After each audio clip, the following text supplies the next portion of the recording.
பேசிட்டு தான் எடுப்பேன். ஆனா இன்னைக்கு நான் எடுக்கல. ஏன் அப்படின்னு கேட்டீங்கன்னா நேரம் இல்லை, அடுத்த பாயிண்ட்டுக்கு வேற போகணும். நம்ம எதுக்கு வந்திருக்கோமோ அதை மட்டும் உங்களோட பாணியில ஷேர் பண்ணலாம் அப்படின்னு நினைக்கிறேன். இங்க நீங்க எதுக்காக வந்திருக்கீங்க? திமுகவுக்கு ஓட்டு போடக்கூடாது, அதுக்கு காரணம் தெரியணும் இல்லைங்களா? நீங்க இருக்கிற மக்களை பார்த்து பணிவோட சொல்றேங்க. 5 வருஷத்துக்கு முன்னாடி உங்ககிட்ட வாக்குறுதி கொடுத்தாங்க இல்லையா? எத்தனை வாக்குறுதி? 525 வாக்குறுதி கொடுத்தாங்க. அந்த 525 வாக்குறுதியில ஒன்னாவது நிறைவேற்றினாங்களா? கிடையாது. அண்ணெல்லாம் சொன்னாங்க அவங்க பாணியில. என் பாணியில கேட்கிறேன் பாருங்க. 1000 ரூபாய் தரேன்னு சொன்னா எல்லாருக்கும் கொடுத்தாங்களா? கொடுக்கல. என்ன பண்ணாங்க? 28 மாசம் கழிச்சு, அதுவும் நாடாளுமன்ற தேர்தல் வருகின்ற காரணத்தினால் நம்மளுடைய புரட்சி தமிழர் அண்ணன் எடப்பாடியார் அவர்கள் வலியுறுத்திய காரணத்தினால 1000 ரூபாய் கொடுத்தாங்க. சரி, அந்த 1000 ரூபாய் எல்லாருக்கும் கொடுத்தாங்களா? கிடையாது. அதுக்கு ஒரு தகுதி வேணும்னாங்க. ரேஷன் கடையில ஒரு பெரிய ஃபார்ம் கொடுத்தா, அந்த ஃபார்மை ஃபில் பண்ணோம். கட்டின புருஷன் நல்லா வசதியா இருந்தா 1000 ரூபாய் கிடையாது. நம்ம பெண்கள்லாம் என்ன பண்ணோம்? 1000 ரூபாய் கொடுக்கறேன்னு இவன் அறிவிச்ச உடனே புருஷனோட போட்டோவை எல்லாரும் தூக்கிட்டாங்க ரேஷன் அட்டையில இருந்து. நீ ஓரமா இரு, 1000 ரூபாய் எனக்கு தரேன்னு ஸ்டாலின் சொல்லிட்டாரு, பொம்மை முதலமைச்சர். அந்த 1000 ரூபாய் எனக்கு வேணும்னு நினைச்சு புருஷனை தூக்கி போட்டோமா இல்லையா?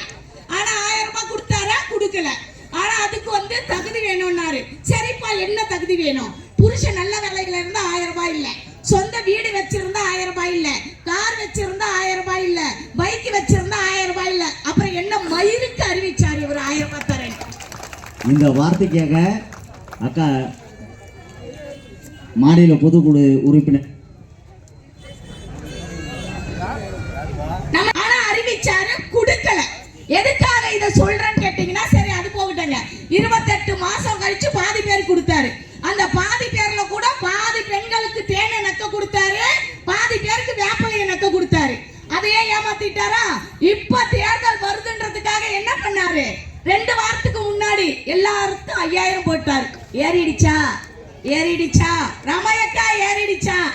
உங்களுக்கு ஏறிடுச்சா? எனக்கு ஏறிடுச்சா? இந்த ஒரு படத்துல கேட்பான் பாருங்க, உனக்கு ஏதாவது சத்தம் கேட்குதா? இஸ்கு இஸ்கு என்றுதான் சத்தம் கேட்கிறது, உனக்கு இஸ்கு இஸ்கு என்று கேட்கிறதான்ற மாதிரி உனக்கு ஏறிடுச்சான்னு கேட்டாங்களே. அந்த 5000 எதுக்கு போட்டாரு? 3000 ரூபாய் 1000 ரூபாய் எலெக்ஷன் நேரத்துல கொடுக்க முடியாதா? 2000 ரூபாய் பாத்தீங்கன்னா கோடைக்கால நிதியா? அப்ப 5 வருஷமா கோடைக்காலமே வரலையா? நான் என்ன சொல்றேன் அப்படின்னு கேட்டுக்கோங்க.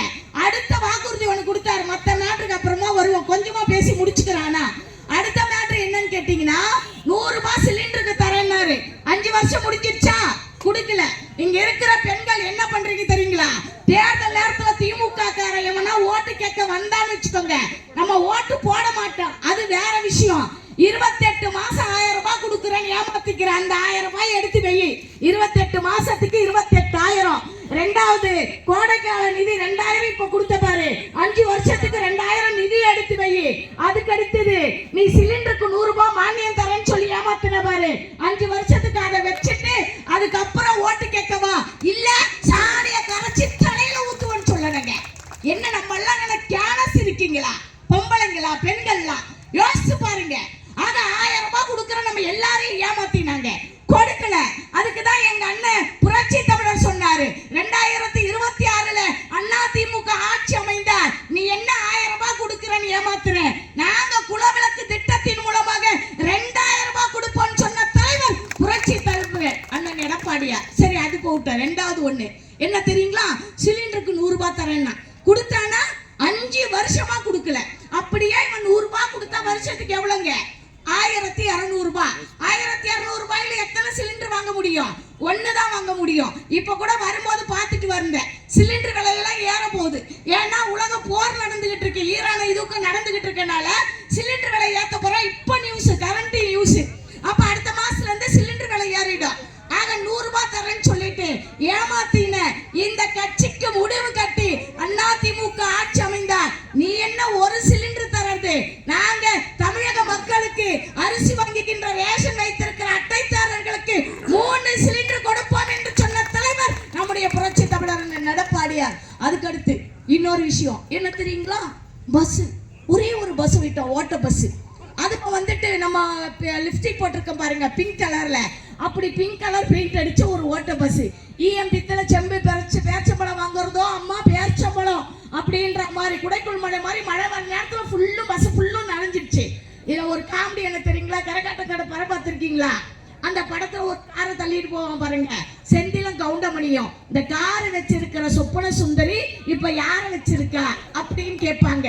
அந்த மாதிரி ஒரு கேவலமான ஒரு ஓட்ட பஸ்ஸை விட்டுட்டு ஒருத்தர் சொல்றான். என்ன சொல்றான் தெரியுங்களா? பொம்பளைங்களும் ஓசில போங்க, நாங்க பஸ் விட்டுறோம் ஓசில போங்கன்னா. யார் தெரியுங்களா? விழுப்புரத்தை அமைச்சர் பொன்முடி. பேரை பாருங்க, பொன்முடி, பித்தளை முடி, மயிறு முடி, மண்ணாங்கட்டி முடின்னு பேரை வச்சுட்டு இருக்க அந்த நாய் நம்மள பார்த்து ஓசின்னா. நான் இங்க இருக்கிற பெண்களை பார்த்து கேட்கிறேன், யாரு ஓசி? அவன் சாப்பிடுற சாப்பாடு ஓசி, அவன் போட்டிருக்க துணி ஓசி, அவன் போற கார் ஓசி. நம்ம கட்டுற வரி பணத்துல அந்த பிச்சை வாங்குற நாய் அவன் நம்மள பார்த்து ஓசின்னு பேசுறான். இங்க இருக்கிற பெண்கள் சிந்திச்சு பாருங்க, இவன் அரசியல் கட்சி தலைவர் தான் ஓசி. எப்படி சொல்லுங்க பார்க்கலாம்? வரலாறு தெரியும் இங்க இருக்கிற அண்ணனுக்குலாம். கருணாநிதி யார் தெரியுங்களா? திருவாரூர்ல இருந்து சென்னை வருவதற்கு பணம் இல்லாம திருட்டுத்தனமா ட்ரெயின் ஏறி பாத்ரூம்ல ஓசில ஒளிச்சுக்கிட்டு வந்தவரே, டிக்கெட் எடுக்கல, ஓசில வந்தவரே. இவர் நம்மள பார்த்து ஓசின்னு கேட்கிறாரு, ஒரே ஒரு பஸ்ஸை விட்டுட்டு. அதுக்கு அடுத்து பாத்தீங்கன்னா பூச்சி சொன்னா ஓசின்னு சொன்னாருங்களா? நான் இங்க இருக்கிற மக்களை பார்த்து கேட்கிறேன், ஒரே ஒரு வரலாறு சொல்றேன். திமுக காரனுக்கு எவனுக்குன்னா தைரியம் இருந்தா மேடை போட்டு பேசு. ஒத்தையா ஒண்டியா நீ ஆம்பளையா இருந்தா உன் தலைவனை கூட பேச வர துண்டு சீட்டு இல்லாம முதல்ல உன் பொம்மை முதலமைச்சரால பேச முடியுமான்னு பாரு, சிந்திச்சு பாருங்க. ஆக யார் ஓசி? இவங்க ஓசி. எப்படி தெரியுங்களா? ஒரே ஒரு வீடு கருணாநிதியோடது. அந்த வீடு ஏலத்துக்கு வருது. ஏலத்துக்கு வந்த நேரத்தை காப்பாற்ற முடியல. காப்பாற்ற முடியாத நேரத்துல என்ன பண்ணாங்க? இங்க இருக்கிற மக்கள் சிந்திச்சு பாருங்க. கடலை மையாக்கி, மரங்களை எழுதுகோளாக்கி, வானத்தை ஏடாக்கி, 8 கைப்பற்றி எழுதினாலும் எழுதி முடிக்க முடியாத புகழுக்கு சொந்தக்காரர், கொடுத்து கொடுத்து சிவந்த கரத்திற்கு சொந்தக்காரர், வாரி வாரி வழங்கிய வள்ளல் பொன்மனச்செம்மல் புரட்சி தலைவர் எம்ஜிஆரோட காலில் விழுந்தாங்க. புரட்சி தலைவர் எம்ஜிஆர், புரட்சி தலைவி அம்மாவை இணைந்து, டேய் வரலாறு சொல்ற கேளு, எங்கள் தங்கம் படத்தை ஓசில பொன்முடி நல்லா கேட்டுக்கோ, ஓசில எங்க தலைவரும் தலைவியை நடிச்சு கொடுக்கலன்னு சொன்னா இன்னைக்கு கூட கருணாநிதியோட குடும்பம் தெருத்துறா பிச்சை எடுக்கணும். பிச்சை எடுக்கிறவங்க குடும்பத்தை காப்பாத்தி வாழ வச்சது அதிமுகனா என்னுடைய தமிழக பெண்கள், எங்களுடைய குல விளக்குகள். பெண்களை பார்த்து நீ ஓசின்னு பேசலாமா? இங்க இருக்கிற மக்கள்லாம் தயவு செய்து சிந்திச்சு பாருங்க. ஆனா இவங்க ஆட்சியில என்ன பண்ணிருக்காங்க? 5 வருஷமா மக்களுக்கு கொடுத்த வாக்குறுதியை நிறைவேற்றல. ஆனா நம்ம நிறைய திட்டங்கள், கொஞ்சமா பேசி முடிச்சுக்கிறேன், நிறைய திட்டங்கள் எனக்கு முன்னாடி பேசுறவங்களா சொன்னாங்க. யோசிச்சு பாருங்க, இங்க இருக்கிற மக்கள்லாம் அம்மா எத்தனை திட்டம் கொண்டு வந்தாங்க. அம்மா 10 வருஷம் ஆட்சியில நடந்த திட்டங்களை ஷார்ட்டா சொல்றேன் கேளுங்க. அம்மா 2000 மினி கிளினிக் கொண்டு வந்தாங்க. அம்மா உணவகம் கொண்டு வந்தாங்க. அதை பார்த்தீங்கன்னா மூடிக்கிட்டு இருக்காங்க. நம்ம மேயர் ஒருத்தர் இருக்காங்க அம்மா. அந்த அம்மா கிட்ட போய் பத்திரிகைக்காரங்க கேட்குறாங்கங்க, ஏங்க அம்மா உணவகத்தை மூடுறீங்கன்னு கேட்குறா. அதுக்கு அந்த அம்மா என்ன சொல்றாங்க தெரியுங்களா? அம்மா உணவகம் லாஸ்ட்லே போகுது, அதனால நாங்கள் மூடுது. முதல்ல ஒன்று சரியா மூட முடியல. நீ ஸ்னேக் பார்க் மத்தியில் இப்படி நடக்கிற அப்படி நடக்கிற மீடியாவில் காட்டிக்கிட்டு தான் இருக்கான். இந்த அம்மா சொல்லுது, அம்மா உணவகம் லாஸ்ட்லே போகுது, அதனால நாங்கள் மூடுது. நான் கேட்கிறேன், அம்மா உணவகம் என்ன அம்பானி அதானி சாப்பிடுற ஸ்டார் ஹோட்டலா? ஏழை எளிய மக்கள், கூலி வேலை செய்யறவங்க, துப்புரவு தொழிலாளிங்க, விவசாயிகள் சாப்பிடுறதுக்காக ஒரு இட்லி 1 ரூபாய்க்கும் 5 ரூபாய்க்கு சாப்பாடும் 3 ரூபாய்க்கு சப்பாத்தியும் கொண்டு வந்த தலைவி புரட்சி தலைவி அம்மா. அதை மூடுறதுக்கு உங்களுக்கு என்ன, யார் அதிகாரம் கொடுத்தது? இங்க இருக்கிற மக்கள் தயவு செய்து சிந்திச்சு பாருங்க. ஆனா அம்மா இத்தனை சாதனைகள். அதுக்கடுத்து தாலிக்கு தங்கம் கொடுத்தாங்க. நான் ரொம்ப வேகமா ஷார்ட்டா பேசுறேன், நீங்க போகணும், நாங்களும் போகணும் அடுத்த கூட்டத்துக்குன்னு. யோசிச்சு பாருங்க, அம்மா தாலிக்கு தங்கம் கொடுத்தாங்க. நீ ஏன் ஸ்டாப் பண்ண? தாலிக்கு தங்கம் பெண்களுக்காக கொடுத்தாங்க. 1 பவுன் தங்கத்தோட விலை என்ன? 1,25,000 இன்னைக்கு ரேட்டு. இதுக்கு முன்னாடி 1,35,000 இருந்தது. இன்னைக்கு ரேட்டு 1,25,000. தாலிக்கு தங்கம் கொடுத்து படித்த பெண்களுக்கு 50,000, +2 படித்த பெண்களுக்கு 25,000 கொடுத்த தலைவி புரட்சி தலைவி அம்மா. நீ ஸ்டாப் பண்ணிட்ட.